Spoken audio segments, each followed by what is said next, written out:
ہندوستان میں بعض روافض نے اور شیعہ نے شرارت کی کہ مسلمانوں کے ایک بزرگ ہیں جن کا بڑا مقام ہے اور عزت ہے اور عظمت ہے اور لوگ ان کی بات کو مانتے ہیں، بیعت ہو رہے ہیں، لاکھوں کی تعداد میں ان کے مرید ہیں، تو ہم ان کی بزرگی کو ختم کرنے کے لیے ایک طریقہ اختیار کرتے ہیں۔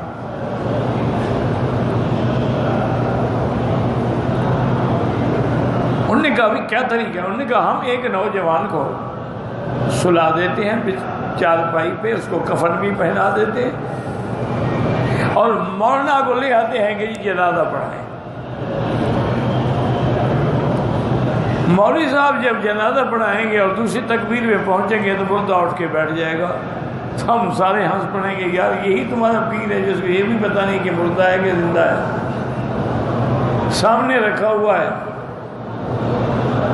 تو آپ کی پیری جو ہے نا، بزرگی جو ہے وہی ختم ہو جائے گی۔ تو مقصد میرے کہنے کا یہ ہے کہ دشمن ہر رنگ کا اناد اختیار کرتا ہے۔ مولانا تشریف لے آئے، ان کا حضرت جنازہ تیار ہے۔ انہوں نے کہا بھائی پہلی بات تو یہ ہے کہ تم لوگ شیعہ ہو، میں اہل سنت والجماعت سے۔ انہوں نے کہا جی نہیں نہیں، یہ بندہ جو تھا نا یہ سنی تھا، اسی لیے تو ہم نے آپ کو بلایا ہے، ورنہ تو ہمارا مولوی جنازہ پڑھا دیتا۔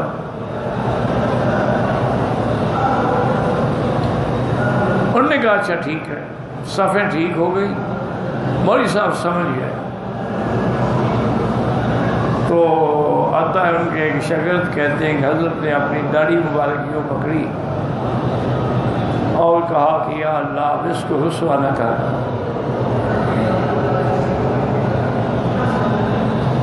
عزت دی ہے تو اب ذلیل نہ کر۔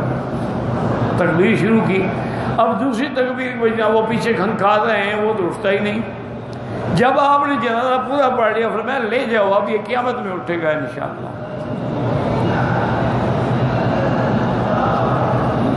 تو انہوں نے دیکھا وہ تو واقعی مر گیا۔ اب لوگ تو اور لاکھوں مرید ہو گئے۔ تو بہرحال جن کے دل میں اناد ہو نا جی، وہ ایسی حرکتیں کرتے ہیں، ایسے الزام لگاتے ہیں۔ حضرت بختیار کاکی رحمت اللہ علیہ جو بہت بڑے بزرگ گزرے ہیں، ایک عورت تھی بڑی خوبصورت تھی، بڑی حسین تھی، اس نے بڑی کوشش کی حضرت کو رجھانے کے لیے، لیکن اللہ والوں کی کیا توجہ ہوتی ہے عورتوں کے لیے؟ وہ تو سمجھتے ہیں کہ جس پر نظر ڈالنا حرام ہے تو بس بات ختم ہو گئی، اور پھر اگر نظر ڈالیں گی بھی تو ابھی تو جناب اس کی جوانی اور جوبن ہے نا، جب یہی بڑھیا ہو جائے گی پھر کیا ہوگا؟ پھر تو تمہارا عشق وشق بھی ختم ہو جائے گا۔ تو اس سے عشق کرو نا جس نے ہمیشہ زندہ رہنا ہے۔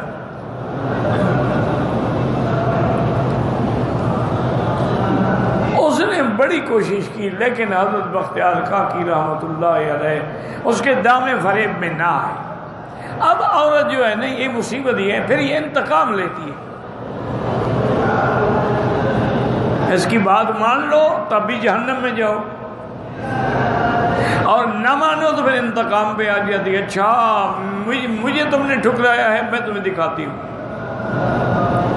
یہی کیا تھا نا امرأۃ العزیز نے، پہلے یوسف علیہ السلام پہ ڈورے ڈالے، جب نہ مانے تو الزام لگا دیا کہ بھئی یہ اس نے تو مجھے چھیڑا ہے۔ تو اس نے بھی پھر یہ کیا کہ کچھ عرصے کے لیے غائب ہو گئی، اور اس کے بعد اس کا بچہ پیدا ہوا، تو بچے کو لے کر ایک دن حضرت ممبر پہ بیٹھے ہوئے تھے، اور اتفاق سے ان کے شیخ جو تھے نا حضرت نظام الدین اولیاء رحمت اللہ علیہ وہ بھی موجود تھے۔ حضرت خواجہ بختیار کاکی کی بیعت جو ہے وہ حضرت نظام الدین سے ہے رحمت اللہ علیہ۔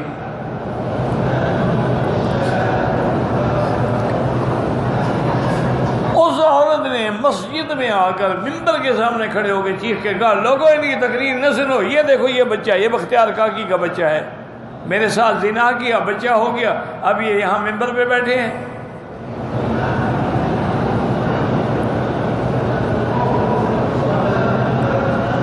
حضرت نظام الدین رحمت اللہ علیہ کو جوش آیا، کھڑے ہوئے، نے کہا اللہ کی بندی کیوں جھوٹ بول رہی؟ اللہ کی شان یہ ہے کہ آپ کی دعا کو اللہ نے سن لیا اور بچہ بول پڑا کہ میں بختیار کاکی کا بچہ نہیں، میں تو فلاں کا بچہ ہوں۔ تو اب اللہ نے وہ عیب جو تھا وہ دھو ڈالا۔ اس لیے ہمیشہ یاد رکھیں، اسی لیے اس آیت کو اب آپ سمجھیں، انشاءاللہ سمجھ آ جائے گی۔ اللہ نے فرمایا مدنی جو ہم نے آپ پر قرآن اتارا ہے نا، اس کی برکت سے تو پہاڑوں کو ہم چلائیں تو چل پڑے، زمین کو طے کر رہے ہیں، اس کے ذریعے مردوں کو کھڑا کر کے ہم زندہ کر رہے ہیں، لیکن یہ پھر بھی ایمان نہیں لے آئے۔ ان کے سامنے اگر مردے زندہ ہو جائیں، ان کے سامنے اگر پہاڑ چل پڑے تو یہ ضدی قومیں ہیں، یہ پھر بھی ایمان نہیں لے آئے۔ اور جنہوں نے ایمان لانا ہوتا ہے نا، وہ معجزے نہیں مانگتے۔ ایک آدمی آیا، قبیلے کا سردار تھا، ابو جہل نے بڑا روکا، لیکن وہ حضور کی خدمت میں گیا، کھڑا رہا، دیکھتا رہا، اس کے بعد کہا کہ حضرت مجھے کلمہ پڑھائیں۔ حضور نے کلمہ پڑھایا، واپس آیا، ابو جہل یہ کیا کیا تم نے؟ کہا واللہ لیس ھذا وجہ کذاب، یہ خوبصورت چہرہ جھوٹ بول ہی نہیں سکتا۔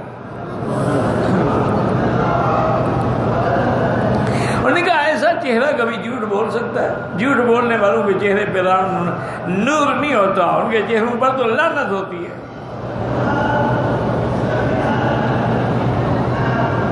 تو جنہوں نے ماننا ہوتا ہے نا حضرت، وہ تو صرف چہرہ دیکھ کر بھی کلمہ پڑھ لیتے ہیں، اور نہ ماننا ہو تو چاند دو ٹکڑے بھی دیکھ لے تو کہتے ہیں جادو کر دیا ہے۔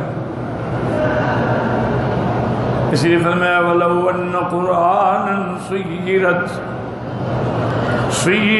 بِهِ الْجِبَالُ أَوْ قُطِّعَتْ بِهِ الْأَرْضُ أَوْ كُلِّمَ بِهِ الْمَوْتَى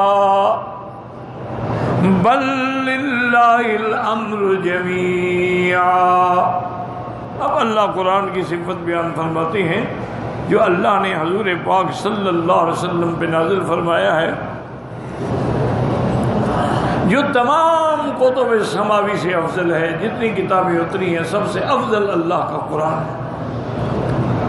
فرمایا وَلَوْ أَنَّ قُرْآنًا سُيِّرَتْ بِهِ الْجِبَالُ أي لو كان في الكتب الماضية كتاب تسير به الجبال عن أماكنها أو تقطع به الأرض وتنشق أو تكلم به الموتى في قبورها لكان هذا القرآن هو المتصف بذلك دون غيره۔